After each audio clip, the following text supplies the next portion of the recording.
Closed caption.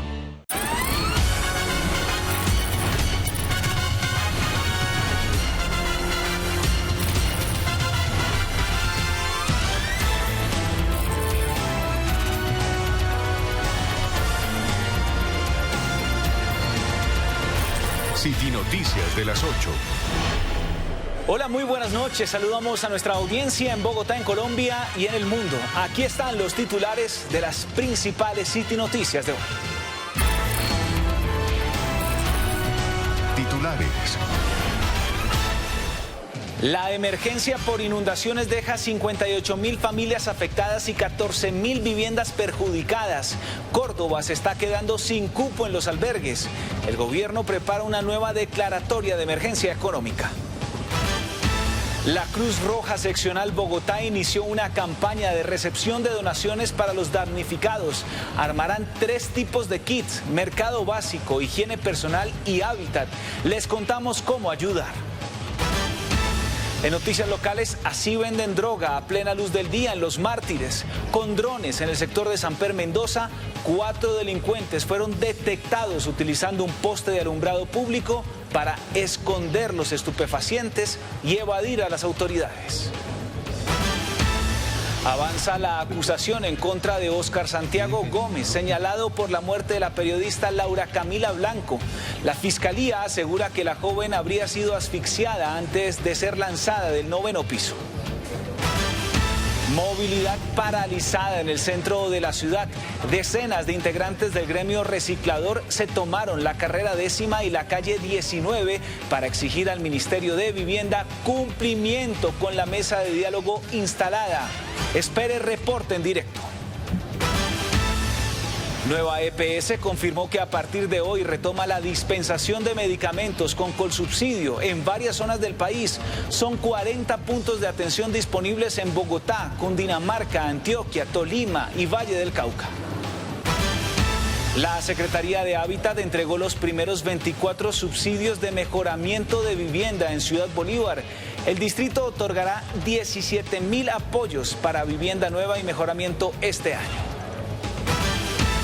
Y un paso clave frente a la crisis de salud mental. El Consejo aprobó una nueva estrategia de primeros auxilios psicológicos que busca atender y prevenir tragedias. Les contamos cómo funcionará. Por la celebración de San Valentín van más de 1.000 operaciones en 3 semanas en la terminal de carga del aeropuerto del Dorado. El año pasado se exportaron más de 65.000 toneladas de flores. La senadora Aida Quilcue estuvo retenida por varios minutos en el departamento del Cauca. Según el presidente Petro, la presión del pueblo indígena y de la fuerza pública logró su liberación. En los Citideportes, la selección Colombia venció a Uruguay y clasificó de manera anticipada al hexagonal final del Sudamericano Sub-20. Además, Egan Bernal, campeón nacional de ruta, sigue siendo el mejor colombiano en el ranking UCI. Martes musical para todos los gustos en los planes de escape. Carlos Vives nos sorprende con una nueva gira. Juliana nos cuenta detalles de su concierto en el Movistar Arena. Y Franci nos presenta su nueva canción. Esto es City Noticias de las 8 por toda Bogotá. Comenzamos. Noticia del día. Bienvenidos a nuestra emisión central. Las cifras que se conocen de la emergencia que enfrenta el país por las inundaciones son dramáticas. Hay 58.000 familias afectadas y 14.000 viviendas perjudicadas. El gobierno prepara medidas de carácter económico para hacer frente a este desastre. Andrés, buenas noches. ¿Qué dijo el presidente que está en la zona afectada? Hola Rafael, para usted muy buenas noches y para todos los televidentes, es un gusto saludarlos. De nuevo el gobierno nacional le hizo un llamado a la Corte Constitucional para que levante la suspensión del decreto de emergencia económica. Además, el ministro del Interior, Armando Benedetti, señaló que en las próximas horas se podría declarar una nueva emergencia económica. Tras la emergencia por las inundaciones en el departamento de Córdoba, el presidente Gustavo Petro realizó un consejo de ministros para evaluar la situación. Señalaron que cerca de 5.000 viviendas se deben construir. Pero son 5.000, entonces eso tiene un valor, más o menos, si estamos hablando de cifras todavía próximas, eso tiene un valor. Eso tiene una demanda de insumos, dependiendo de la tecnología, que hay que ver si la región es sostenible o no. Y se hace mucho yo siempre dormía ahí en la casa de techo de palma. Pero si uno dice techo de palma para 5.000 casas, puede acabar con las palmeras. La progresividad y el tema de que los barrios nuevos que se tengan que hacer van a necesitar infraestructura de servicios públicos y algunas obras de urbanismo, que siempre se vuelven en el problema para poder habilitar el suelo. Yo quiero decir un dato que es bastante conmovedor, gobernador, y es que de 10 hogares en su departamento, 6 están en déficit de vivienda, en déficit habitacional. Esto es una tragedia en sí misma, aumentada con estas tragedias naturales.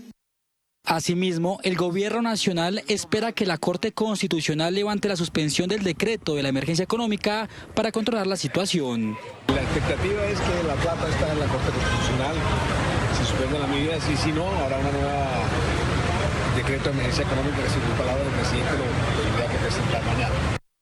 El ministro del Interior, Armando Benedetti, le hizo un llamado a la Corte Constitucional a que se pronuncie ante la petición del Gobierno Nacional. Está en manos de ella los recursos para financiar esta emergencia. Es una calamidad.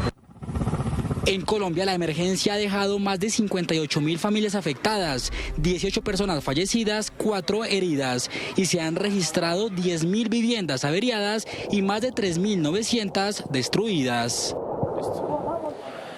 Las poblaciones afectadas requieren de la solidaridad de todos. La Cruz Roja Seccional Bogotá inició una campaña de recepción de donaciones para los damnificados. Daniela, buenas noches. ¿Cómo podemos ayudar? Rafael, televidentes, muy buenas noches. Es muy sencillo. Por ejemplo, si usted tiene un alimento no perecedero, una libra de arroz, frijoles o demás, puede acercarse a la sede administrativa de la Cruz Roja Bogotá, ubicada en el barrio San Felipe. Aquí les explicamos. Inició una campaña de solidaridad con los damnificados por las inundaciones en Córdoba. La Cruz Roja Bogotá está lista para recibir donaciones en la sede ubicada en la carrera 24 con calle 7338. Tenemos el kit de alimentos básicos, que consiste pues en todos los alimentos no perecederos. Tenemos el kit de aseo personal, productos de higiene, que también son pues sumamente importantes, y los kits de hábitat, que también consisten en colchonetas, frazadas, toldillos. Importante que estos elementos sean en estado nuevo. Estos son los elementos que se recibirán. El llamado es a la solidaridad, pues si no se logran todos los ítems, no será posible armar los kits y así ser enviados. Quienes estén interesados pueden acercarse todos los días entre las 7 de la mañana hasta las 5 de la tarde. Y también se pueden realizar aportes económicos de forma virtual desde 10.000 pesos. Pueden ingresar a nuestra página web www.donar.cruzrojabogotá.org.co y allí pueden aportar para poder comprar efectivamente pues los elementos que nos hacen falta para poder armar los kits. Se espera tener entre 100 a 150 kits para realizar el envío. La Cruz Roja Bogotá, a su vez, permanece atenta de la situación en Cundinamarca, donde las lluvias han provocado más de 400 emergencias en 85 municipios.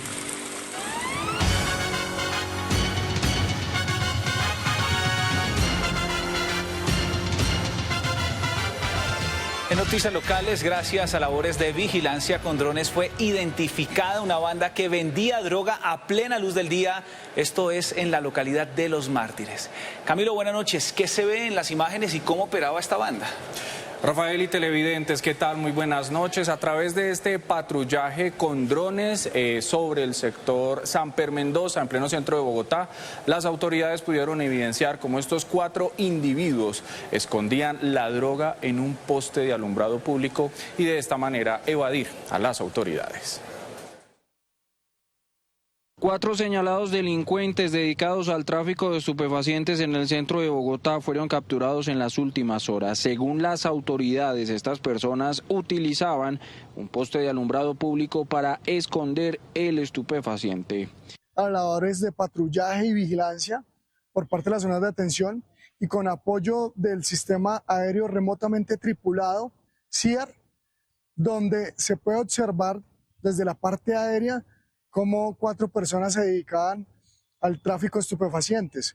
En drones utilizados por la policía en el barrio Samper Mendoza dejó en evidencia cómo los hoy capturados sacaban las dosis de marihuana de dicho poste para su posterior comercialización.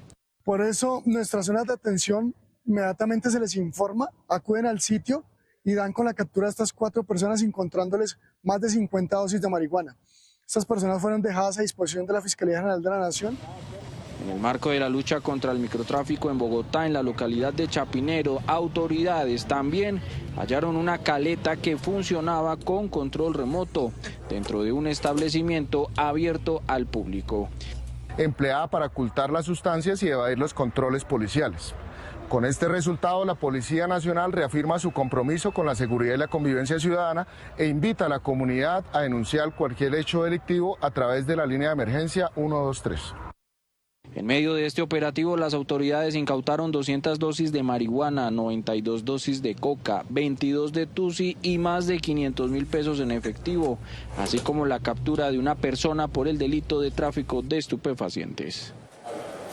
Y ahora nos trasladamos al norte de la ciudad porque los habitantes del barrio Spring en la localidad de Suba están en alerta, esto debido a una banda dedicada al robo bajo la modalidad de autopartes. En el más reciente caso, una familia que mercaba en la zona fue la víctima de estos delincuentes. Menos de 6 minutos fueron suficientes para que delincuentes dedicados al robo de autopartes en Bogotá se llevaran el computador de un vehículo estacionado en el barrio Spring, en la localidad de Suba. Intentan robar el del carro que estaba atrás de nosotros, logran desconectar el alarma, pero porque ellos tenían un seguro en el computador, no logran hacer mayor cosa, sino que pasan al de nosotros. Las víctimas, una familia que se encontraba mercando en la zona. Todo el actuar de estos señalados ladrones quedó registrado en las cámaras de seguridad y quienes se movilizan en este vehículo rojo. Hay una señora que nos dice que estaba al frente de nosotros, no, es que vino un Kia rojo, ellos me pidieron el favor que corriera mi vehículo. Ella, de la manera, supongo que menos consciente de que eran ladrones, les corre el vehículo. En las cámaras se evidencia que se bajan 2 hombres y una mujer. En dichas imágenes también se evidencia la presencia de este hombre, quien según la comunidad nunca lo habían visto en el sector y quien al parecer fue el encargado de vigilar y avisar a los responsables del hurto los movimientos de las víctimas. La comunidad sí nos dice que el sector ha estado muy inseguro, que no es la primera vez que pasa, que no simplemente pasan con los computadores de los vehículos, sino también si dejan maletas, si dejan sacos, cosas muy mínimas, buscan la manera de romper los vidrios del vehículo y hurtarlos. Bogotá está muy inseguro ahorita, por donde usted lo mire, por donde usted ande, la inseguridad aquí en Bogotá está muy terrible.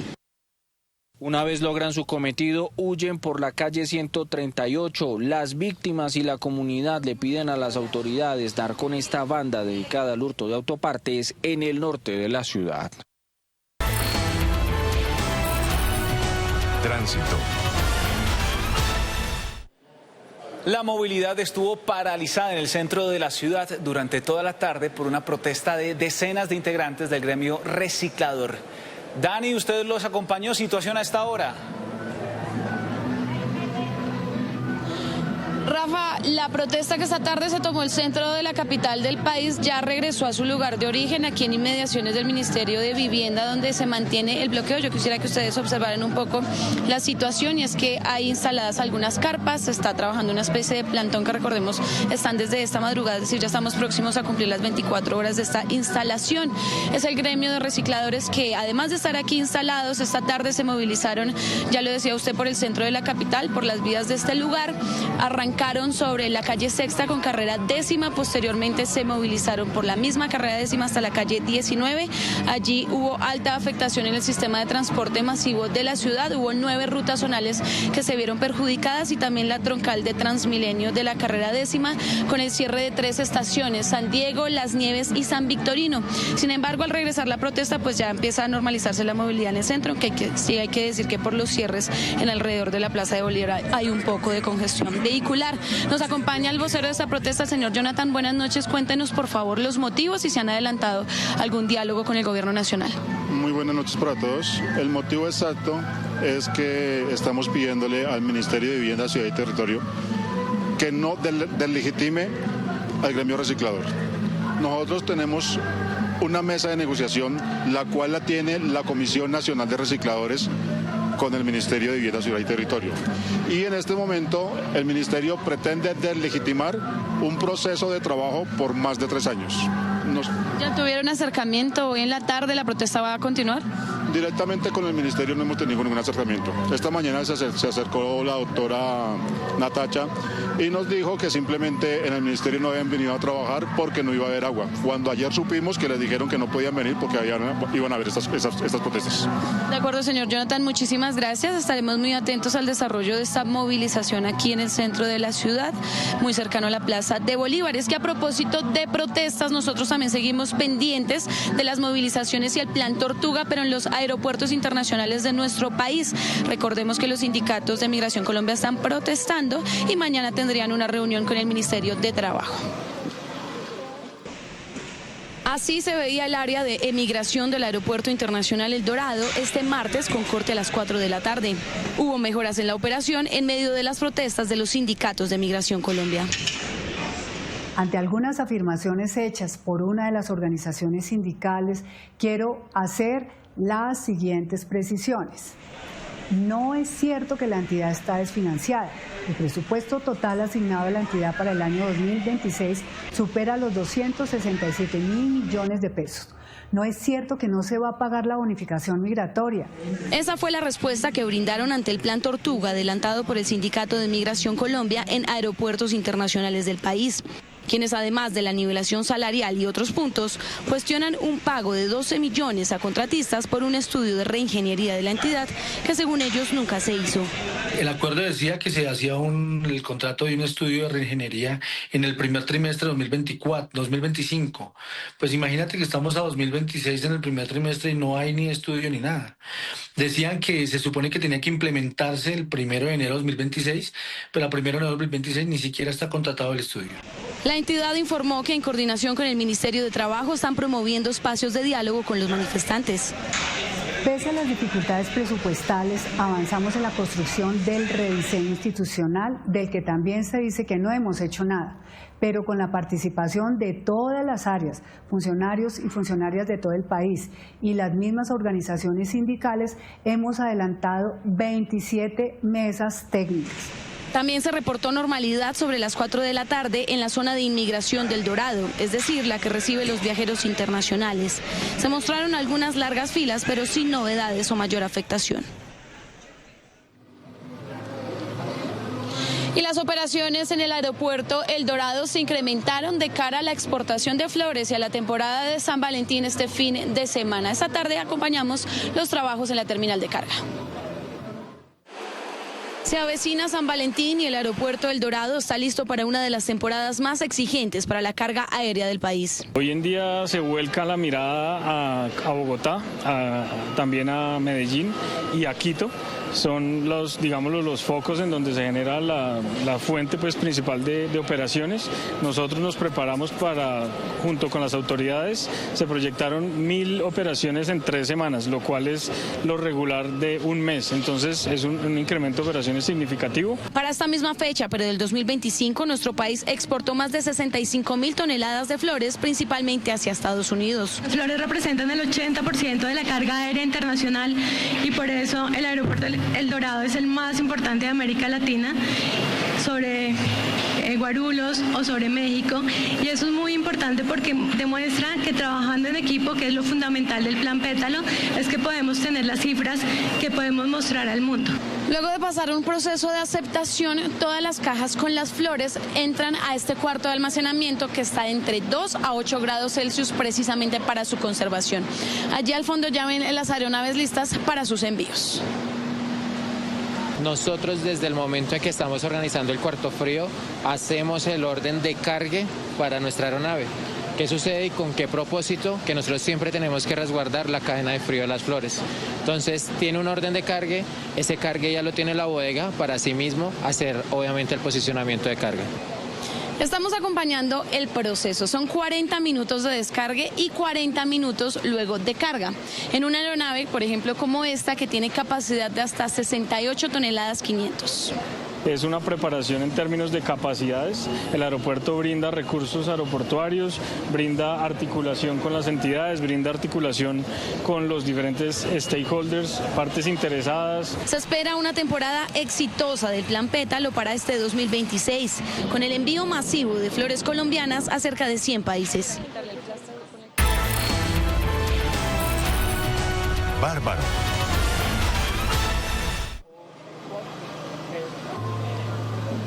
Y cerramos con su sección favorita en tránsito y movilidad. Sí, señores, ya lo saben, no tienen que adivinar. Hablamos de los famosos bárbaros de la City. Esta es la sección en la que nadie quisiera salir. Y esta noche les traemos un polizón, un viajero muy imprudente. Observen nada más cómo este hombre, que pese a que está bastante lesionado de uno de sus pies, expone su vida al colgarse de este camión para tratar de darse una aventona allí sobre la calle 80 con carrera 80. Esta pudo haber sido una forma de ahorrarse quizás un pasaje, pero definitivamente es una forma también de ganarse un riesgo en la vía. Este barbarazo nos lo envía una ex colega de la casa, Emily Acevedo, quien también cubrió tránsito.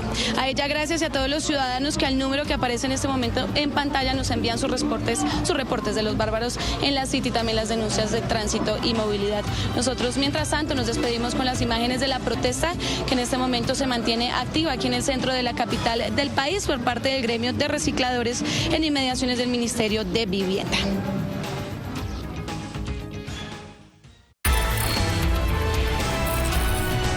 Local. Avanza la acusación en contra de Óscar Santiago Gómez, señalado por la muerte de la periodista Laura Camilo Blanco. La fiscalía insiste en que el sujeto asesinó a quien era su pareja sentimental. Camilo, ¿qué pasó en las diligencias de hoy? Mire, Rafael, efectivamente durante la mañana de este martes se llevó a cabo esta audiencia de acusación. Sin embargo, para el abogado de Óscar Gómez hay irregularidades, por lo que pidió nulidad, en este caso, en la imputación de cargos. Por esta razón, la decisión del juez o la jueza a cargo de este caso fue aplazar la audiencia para el próximo 26 de febrero.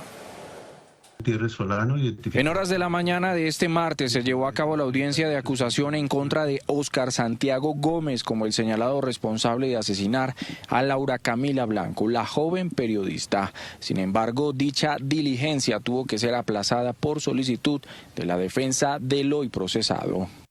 La manifestación que presentó el ente acusador no está dentro del concepto de hecho jurídicamente relevante.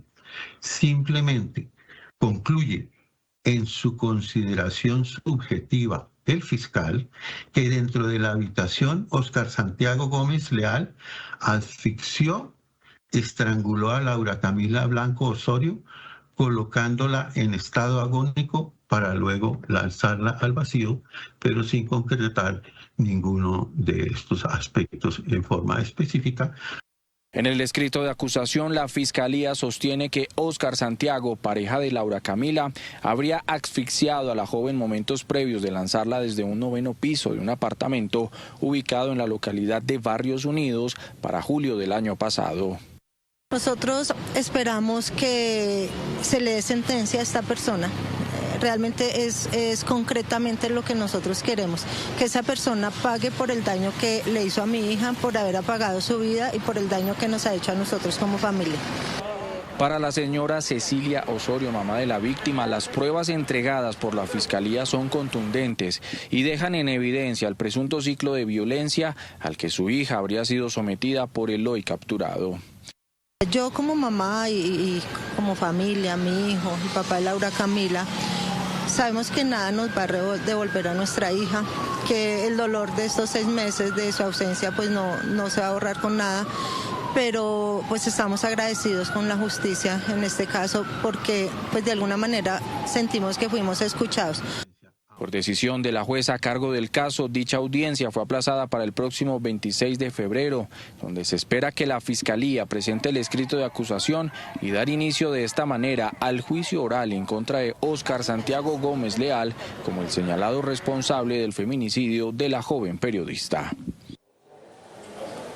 Muy bien, ahora cambiamos de tema porque continúa bajo observación el uniformado que fue brutalmente golpeado en la localidad de Suba. En estas imágenes grabadas por los ocupantes de un taxi en este punto de Bogotá se puede observar cómo el señalado agresor daña al parecer uno de los espejos de la patrulla y posterior a esto golpean el rostro a este uniformado. Finalmente las autoridades en las últimas horas confirmaron la captura de este ciudadano por el delito de violencia en contra de servidor público. Momentos en los cuales se desplazaba esta persona y hace una maniobra inapropiada. En ese momento un uniformado que se desplazaba sobre la zona le hace un llamado de atención, procediendo este sujeto a bajarse y empezar agresiones inicialmente contra la patrulla de policía. Posteriormente emprende las agresiones contra nuestro uniformado. Nuestras zonas de atención llegan al lugar a apoyar e inmediatamente realizan el procedimiento de captura en flagrancia. Es de anotar que esta persona se encuentra siendo judicializada en estos momentos y va a ser puesta a disposición de la Fiscalía General de la Nación.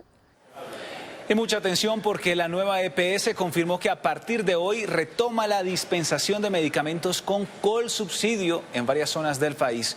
Juan José, ¿habrá funcionamiento normal y cómo será en Bogotá? Buenas noches. Rafael, buenas noches. Sí, son 40 puntos de atención en colsubsidio en Bogotá, pero también en Antioquia, Tolima, Cundinamarca y Valle del Cauca, los que por ahora están habilitados para retomar el servicio de entrega de medicamentos a los usuarios de esta entidad. Los afiliados en Bogotá podrán reclamar sus medicamentos en colsubsidio de las IPS Bienestar Sede Fontibón, Bienestar Sede Gran Plaza Bosa, también en el Centro de Atención en Salud Cafán Floresta, Viva Santa María del Lago, Viva IPS Kennedy, Viva IPS Las Américas, IPS Marley, Toberín y Biomás. Sobre esto, la nueva EPS informó lo siguiente, veamos el comunicado. Dicen, es importante destacar que por el momento la reactivación del servicio se realizará únicamente en los puntos confirmados, lo que permitirá ampliar la cobertura y facilitar el acceso de los afiliados a sus tratamientos. Los horarios de atención serán de lunes a sábado y variarán según el punto de atención. Rafael, nosotros vamos a seguir muy atentos a cómo avanza esta situación entre la nueva EPS y los diferentes gestores farmacéuticos. Por ahora sigan ustedes en estudio con más City Noticias de las 8. Juan José, muy importante y por supuesto que mañana estaremos atentos a que se realice esta dispensación de medicamentos con normalidad, un tema que por supuesto preocupa a muchos bogotanos. Mientras tanto, les contamos que la empresa de acueducto de alcantarillado de Bogotá explicó por qué algunos usuarios recibirán una factura con un periodo menor y con un valor menor, y esto hace parte pues de un proceso de armonización. En el siguiente informe les contamos todos los detalles. Preste atención porque la factura del agua le podría llegar más barata si usted vive en alguna de las siguientes localidades: Suba, Usaquén o Chapinero. Los usuarios que se les cobrará antes serán elegidos por su zona, por lo que tiene que estar atento a su recibo. Esto se debe a que el acueducto cobrará antes del corte previsto, para que en la próxima fecha de facturación les llegue a todas las personas el recibo al mismo tiempo. Se presentan hoy en día situaciones en algunos de estos barrios de estas localidades en los que en una misma cuadra a un usuario le llega la factura un día y al otro, al de la casa siguiente o 2 casas siguientes, le llega después. El cambio también permitirá que los operarios de la empresa de acueducto y alcantarillado de Bogotá puedan hacer la lectura de los contadores de un mismo sector de forma más organizada. algunos de esos usuarios que están entrando en ese ejercicio van a recibir la factura por un periodo inferior a los 2 meses.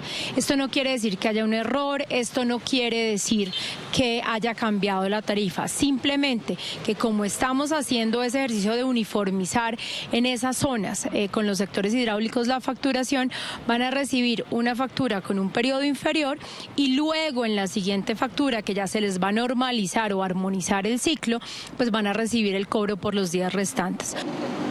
No olvide estar atento a la llegada de su recibo debajo de su puerta o a través de www.pagos.acueducto.com.co. La Secretaría de Hábitat entregó los primeros 24 subsidios de mejoramiento de vivienda en la localidad de Ciudad Bolívar. ¿Cuáles son los requisitos para ser beneficiario, Andrés? Rafael, mire, las familias deben vivir en un predio habitable, deben contar con servicios públicos y también no estar en zona de riesgo. Le tengo una buena noticia, ya no es visitarla, ¿no? Le entrego su subsidio. ¡Ay, qué alegría! ¡Qué felicidad! Muchas gracias. Felicitaciones. ¡Qué alegría! Ella es Deyanira Delgado, una mujer quien desde hace 35 años vive en Arborizadora Alta en Ciudad Bolívar y recibió una sorpresa por parte de la Secretaría de Hábitat, quienes llegaron hasta el sector para entregar los primeros subsidios de mejoramiento de vivienda de 2026. Y pues las mejoras que me hacen falta es que a mí se me filtra mucho el agua y ellos me van a arreglar acá, me van a estucar y me van a apañetar y me van a pintar. Entonces eso es una gran cosa porque yo no contaba con los recursos para hacer esto. Como la señora Deyanira, otras 23 familias del sector fueron beneficiadas. No solo les dieron la noticia del subsidio, también entregaron el material para que la constructora inicie con los arreglos. De una vez sí, del subsidio y de una llegaron los materiales, ya los acabaron de descargar. Me van a arreglar lo que es todo esto acá, en enchape y pintura, y arriba en el segundo piso me van a pintar y a enchapar también, y el mesón también. Por supuesto la terraza, porque se había filtrado las aguas, llovía y se filtraba. Sí, igualmente hubieron sismos, fue rápido y no fue tanta documentación, se hizo y ya, se logró la madrugada. Las mejoras de las viviendas son hasta 15 salarios mínimos legales vigentes. Y tenemos un mejoramiento que puede ser pisos, cocinas, baños, también puede ser pintura, cielos rasos, entre otros. Pero insisto, hasta donde alcance el presupuesto del subsidio. Para 2026, el distrito proyecta entregar 14.000 subsidios para vivienda nueva y 3.000 para mejoramiento de vivienda. Bogotá dio un paso clave frente a la crisis de salud mental. El Consejo aprobó una nueva estrategia de primeros auxilios psicológicos. Juan José, ¿en qué consiste esto? Rafael, este nuevo acuerdo permitirá capacitar a cualquier persona que esté interesada en aplicar primeros auxilios emocionales en la ciudad.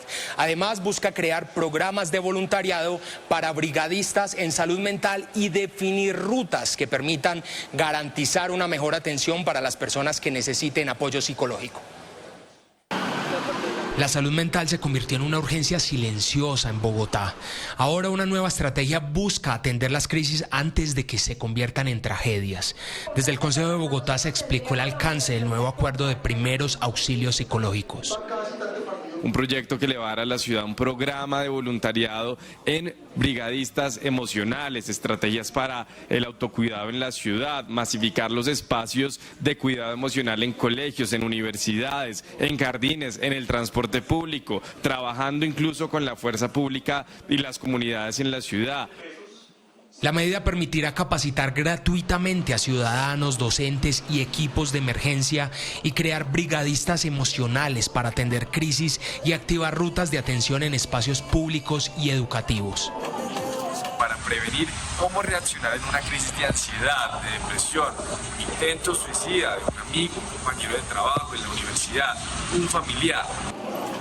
Bogotá enfrenta un aumento en el número de consultas en servicios de salud por trastornos de ansiedad y cambios de estado de ánimo. Según reportes del Consejo de la Ciudad, más de 30.000 casos de ideación suicida se reportan cada año. 3 de cada 10 ocurre entre adolescentes y jóvenes. La senadora Aida Quilcue estuvo secuestrada por varios minutos en el departamento del Cauca. Según el presidente Petro, la presión del pueblo indígena y de la fuerza pública logró su liberación. Andrés, ¿qué contó la congresista de este nuevo episodio de violencia? Rafael, mira, ha señalado la senadora que ellos se dirigían desde La Plata, Huila, hacia el departamento del Cauca cuando fueron interceptados por hombres armados que no se identificaron por ningún grupo armado. Sin embargo, luego fueron liberados y fueron encontrados por la Guardia Indígena. Mientras se dirigía por una de las vías entre los municipios de Insa y Totoro, departamento del Cauca, el vehículo de la senadora Aida Quilcue fue detenido por un grupo armado y fueron secuestrados por varios minutos. Fuerza pública, a toda la solidaridad que hoy se movió en Colombia, y la presión hizo a que saliéramos de ahí. Según la senadora, el grupo armado en ningún momento se identificó. No se identificaron, pero sé que era un grupo armado, fuertemente armados. Desafortunadamente nos cogieron en un sitio bastante solo y bueno, pues nos llevaron, pero ya estamos a salvo. La senadora junto a 2 hombres de su esquema de seguridad fueron ubicados por la Guardia Indígena y el ejército los trasladó para una valoración médica. Unidades del Ejército y la Policía de Colombia ya se encuentran con nuestra senadora Aida Quilcue. Avanzaremos con mayor contundencia para que estos hechos no vuelvan a ocurrir. No hay tolerancia para quien atente contra la democracia. El Ejército Nacional informó que mantiene un despliegue operacional en el lugar para dar con el paradero de los responsables. El gobierno nacional hizo un importante anuncio acerca de los nuevos pasaportes. ¿Qué dijo el presidente Petro? Natalia. Así es, Rafael. Muy buenas noches. El presidente Gustavo Petro presentó un nuevo diseño del pasaporte con mayores medidas de seguridad y confirmó que la imprenta nacional tendrá un papel clave en su producción como parte de un cambio en el modelo de contratación tecnológica del Estado. A continuación, más noticias nacionales. La Fiscalía programó para el 11 de marzo la imputación contra Ricardo Roa, presidente de Ecopetrol, por presunto tráfico de influencias por la compra de un apartamento en Bogotá. También enfrentará otro proceso por supuesta violación de topes electorales relacionados a su gerencia en la campaña de Gustavo Petro en 2022. De igual forma, el sistema de reparto de palo quemado agendó para el próximo 27 de febrero la imputación contra Juliana Guerrero, designada para el cargo de viceministra de Juventud, y contra Luis Carlos Gutiérrez, exsecretario de la Fundación San José, por presuntas irregularidades en títulos de la Fundación San José. La Fiscalía les imputará los delitos de fraude procesal y falsedad ideológica en documento público. La canciller Rosa Yolanda Villavicencio sostuvo en Viena, Austria, reuniones con la ONU y con ministras de Mozambique, Filipinas y Austria para fortalecer la cooperación, la agenda de mujeres, paz y seguridad y el respaldo internacional al proceso de paz en Colombia. El Ministerio de Relaciones Exteriores publicó el siguiente comunicado en el que se habla de la participación de la canciller y de los logros expuestos en la reunión. El Plan de Acción Nacional colombiano ha beneficiado a más de 800 mujeres en todo el país, reflejando un enfoque territorial, inclusivo y construido desde las voces de las propias mujeres, especialmente contextos afectados por el conflicto armado. Al finalizar el encuentro se intercambiaron invitaciones a foros y encuentros de alto nivel entre países. La Registraduría Nacional y la Procuraduría se reunieron con representantes de los partidos y movimientos políticos que harán parte de las elecciones del Congreso y de las consultas presidenciales del 8 de marzo. Su objetivo fue revisar el plan de seguridad electoral, la capacitación de jurado y los resultados de simulacros de preconteo. También anunció el inicio de la distribución del material electoral en el exterior y un nuevo simulacro del preconteo el próximo 21 de febrero. Y ya está disponible en nuestras plataformas digitales un nuevo capítulo de Sala de Redacción. Esta vez 4 candidatos al Senado debatieron sobre salud, seguridad y corrupción. ¿Quiénes participaron? Sofía.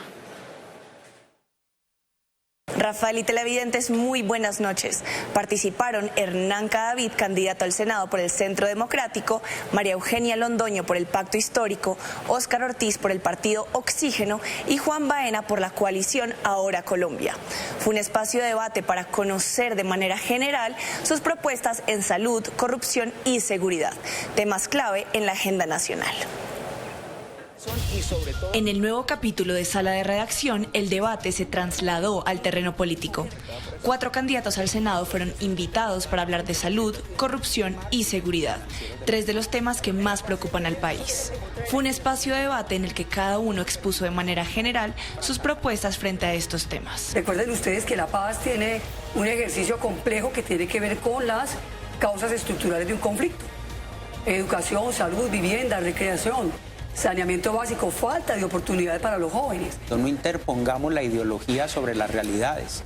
Hoy el 70% de los pacientes de Colombia están sometidos a una EPS intervenida, es decir, administrada por el gobierno. Porque efectivamente el experimento a ellos les ha salido perjudicial. Y eso está relacionado directamente con la corrupción. Para que el presidente posesionara ese gabinete para la corrupción el 1 de mayo, la decisión la tomó el martes 25 de abril de 2023. Aquí los que están gobernando son ese cambio. Y todos los corruptos que hayan, sean de izquierda o derecha, son reprochables y no le podemos achacar eso a una verdad histórica.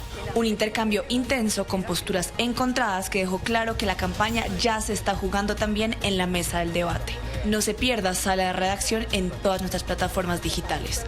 Encuéntrelo en YouTube buscando Sala de Redacción City TV, en Spotify en la sección de podcast como Sala de Redacción City TV y en nuestra página web por medio del buscador Sala de Redacción. Y ojo a esto porque se lanzó una alerta urgente para jóvenes que ya fueron seleccionados en las becas de Jóvenes a la E, pero que aún no han cumplido un paso definitivo para asegurar este beneficio. Alejandra, ¿qué está pasando y quiénes están en riesgo de perder este cupo? Rafael, buenas noches para usted y para todos los televidentes. Así es, se trata de 583 jóvenes en Bogotá que ya tienen la beca, pero aún no han confirmado esta carta de compromiso, un requisito obligatorio. Si no lo hacen, las fechas establecidas, el sistema reasignará estos cupos a quienes están en la lista de espera. Atenea hizo un llamado urgente a 583 jóvenes bogotanos seleccionados en las convocatorias de Jóvenes a la E, tanto en formación para el trabajo como en educación superior pública, que aún no han firmado la carta de compromiso exigida para confirmar su beca. Tienen que estar pendientes del correo electrónico y de sus teléfonos porque las instituciones los van a contactar para que finalicen el proceso.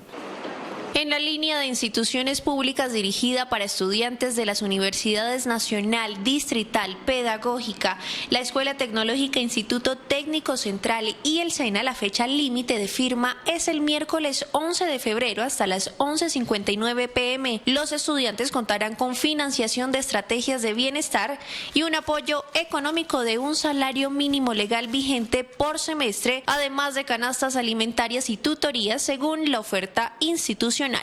Tanto para los que se inscribieron a formación para el trabajo y quedaron elegibles como para públicas, deben estar muy pendientes de este proceso para que no se pierdan la oportunidad de ingresar al proceso de formación al que quedaron elegibles este semestre. Para salvar el cupo, los jóvenes deben ingresar al sitio web de su convocatoria, iniciar sesión y realizar la firma electrónica. Atenea asegura que hay soporte técnico disponible, pero advierte que el tiempo se agota. Por otro lado, la Secretaría de Hacienda de Bogotá recordó que ya está corriendo el tiempo para cumplir con la obligación tributaria del ICA. El plazo vencerá este viernes 13 de febrero. La Secretaría de Hacienda de Bogotá hizo un llamado a los contribuyentes obligados a declarar y pagar el impuesto de industria y comercio ICA. La Secretaría de Hacienda invita a los contribuyentes del impuesto de industria y comercio que pertenecen al régimen común bimestral a que realicen la declaración y pago del sexto bimestre del año 2025 hasta el 13 de febrero de 2026. Recuerde que deben declarar de forma bimestral quienes en 2024 tuvieron un impuesto a cargo superior a los 18 millones de pesos. Además, quienes superen los ingresos establecidos deberán pagar la sobretasa bomberil. Los contribuyentes deben ingresar en la página web de la Secretaría de Hacienda, dar clic en el botón Pagos Bogotá y una vez dentro de su oficina virtual presentan la declaración y realizan su pago a través de medios virtuales o en las entidades financieras autorizadas. Además, tenga en cuenta que todos los trámites son gratuitos y sin intermediarios para evitar posibles fraudes. También se puede hacer un aporte voluntario de hasta 10% para financiar becas de educación superior. Y Soacha cuenta con una nueva sede del SENA, un espacio creado para fortalecer la formación técnica y tecnológica de jóvenes del vecino municipio, pero también del sur de la ciudad. Juan José, ¿cuántos aprendices se verán beneficiados? Rafael, estamos hablando de una obra que permitirá impactar anualmente a cerca de 122.000 beneficiarios, principalmente en los municipios de Granada, Tena, Cibaté, San Antonio del Tequendama y Soacha. Una nueva sede del Servicio Nacional de Aprendizaje SENA se abrió oficialmente. Está ubicada en la Comuna 3 de Ciudad Verde, en el municipio de Soacha. La infraestructura se construyó con modernas instalaciones de aproximadamente 7.774 metros cuadrados. La inversión fue de alrededor de 53.000 millones de pesos. Es una inversión cuantiosa, es una inversión pues que lo que hace es resaltar y darle posibilidad a todos los jóvenes que habitan en este contexto, en este sector de la ciudad, de que puedan acceder a una formación de calidad y sobre todo gratuita, como lo es la formación que se imparte en el SENA. El lugar cuenta con bloques que integran áreas académicas, administrativas y de bienestar, junto con espacios para deporte, servicios y circulación. Las puertas del Servicio Nacional de Aprendizaje SENA están abiertas, que aquí pueden forjar un futuro, pero sobre todo que aquí pueden formarse de una manera integral, no solo técnica y tecnológicamente, sino también una formación integral. Entre los ambientes de la sede destacan laboratorios de tecnologías de información y comunicaciones, también espacios para industrias creativas, logística y mercado, gestión documental, cosmetología y peluquería, además de gimnasio, zonas de bienestar y un centro de recursos educativos. Una apuesta por mejorar las oportunidades laborales y de educación para los habitantes del sur de la Sabana de Bogotá. De otro lado, les contamos que la Contraloría General informó sobre hallazgos en más de 53.000 millones del plan de alimentación escolar que se habrían perdido presuntamente en irregularidades. Aseguran además que el PAE está teniendo presuntos sobrecostos y retrasos en la prestación del servicio en todo el país. Graves hallazgos en el programa de alimentación escolar vuelven a encender las alarmas sobre el uso de recursos públicos destinados a niños y adolescentes en Colombia. La Contraloría General reveló irregularidades millonarias tras auditorías al PAE en varias regiones del país. Destacar que el hallazgo que más se presenta son presuntos sobrecostos dentro del programa. Cerca del 75% de los hallazgos generados en 2025 corresponden a presuntos sobrecostos. Se suman al histórico de los últimos 4 años, donde 1 de cada 2 hallazgos, el 50% del total de los que hemos detectado, obedecen a presuntos sobrecostos del programa de alimentación escolar. El ente de control no solo identificó sobrecostos, sino también pagos sin soporte y fallas en la ejecución contractual, con hallazgos fiscales que superan los 53.000 millones de pesos, tanto en recursos nacionales como de regalías. Frente a estos señalamientos, desde la Unidad Administrativa Especial de Alimentación Escolar se pronunciaron sobre los resultados de estas auditorías. Nosotros hemos identificado en algunas entidades, falta de planeación, no inician a tiempo con la prestación del servicio. En este momento, por ejemplo, Cesar y Magdalena no hay programa de alimentación escolar. Tienen los recursos, tuvieron el tiempo suficiente para planear y no le están entregando la alimentación escolar a sus niños. Eso es una falta de respeto con la juventud. Estos 55.000 millones casi que encuentra de hallazgos la Contraloría y que habría que preguntarle a cada una de esas entidades territoriales que están involucradas en ese informe que saca la Contraloría qué pasa. El inicio tardío del PAE en 2026 es una situación que compromete no solo recursos públicos, sino el derecho a la alimentación y permanencia escolar de miles de niños en el país.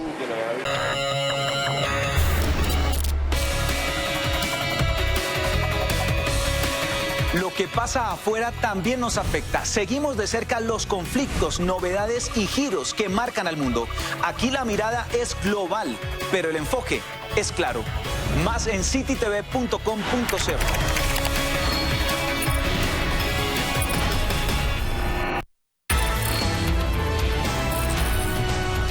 Internacional. Muy buenas noches. Actualizamos la información internacional. En México, una explosión de un ducto dejó 3 personas muertas y 6 más heridas. El gobierno estatal confirmó que el incidente ocurrió durante labores de limpieza de las tuberías de una fábrica de petróleo en Oaxaca. Más noticias del mundo a continuación. El líder opositor Juan Pablo Guanipa fue excarcelado nuevamente después de haber sido secuestrado el pasado 8 de febrero. El Ministerio Público venezolano fue el responsable del hecho y revocó su libertad debido a un supuesto incumplimiento de las condiciones impuestas. Mi padre fue excarcelado nuevamente y fue traído a la casa bajo arresto domiciliario.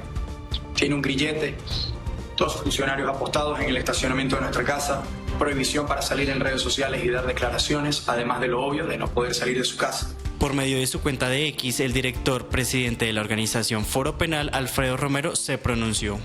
No hay libertad con excarcelaciones bajo medidas restrictivas, ni existe excarcelaciones cuando la persona permanece privada de libertad en su hogar. Estos mecanismos sistemáticos de control represivo deben cesar, constituyen crímenes de lesa humanidad. Estas denuncias se dan luego de confirmar la postergación de la sesión para aprobar la ley de amnistía, la cual daría libertad a todos los presos políticos del régimen venezolano.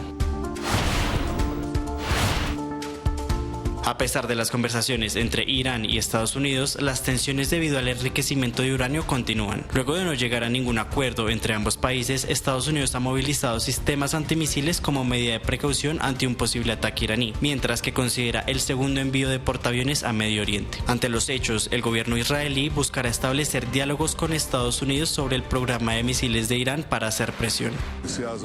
En este viaje hablaremos de varios asuntos, de Gaza, de la región, pero por supuesto y en primer lugar de las negociaciones con Irán. Manifestará el presidente nuestras posiciones relativas a los principios de la negociación. Estados Unidos evalúa la incautación de buques con petróleo iraní para presionar a Teherán sobre el acuerdo de el enriquecimiento cero de uranio. Las autoridades estadounidenses difundieron nuevos videos y fotografías del caso de desaparición de Nancy Cartwright, madre de la presentadora del programa Today de NBC. Las imágenes muestran a una persona con pasamontañas que cubre todo el rostro, aparentemente manipulando las cámaras de la vivienda. Al parecer, esta sería la persona responsable de su desaparición el pasado 31 de enero.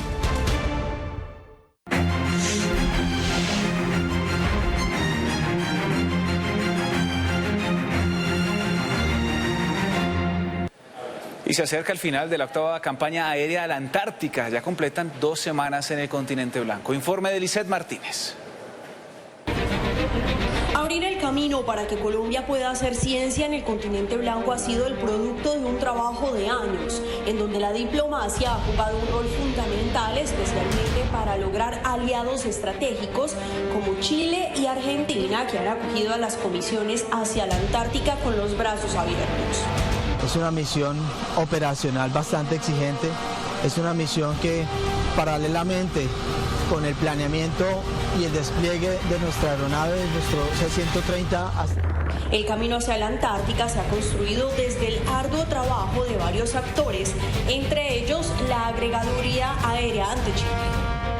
Estos procesos finalmente se constituyen en permisos, se constituyen en autorizaciones por parte del gobierno de Chile, por parte de la Fuerza Aérea Chilena, para poder desarrollar esta campaña y esta expedición. Son tareas diplomáticas desde el rol militar, donde nos articulamos los diferentes agregados, nos articulamos con la parte diplomática del señor embajador. Gracias a este trabajo y a pocos días de finalizar la 8ª campaña aérea hacia la Antártica, que ya completa 2 semanas en este continente, la Comisión ha logrado avanzar para que los 4 proyectos de investigación, entre ellos la instalación del hábitat científico análogo espacial, llegaran a su destino.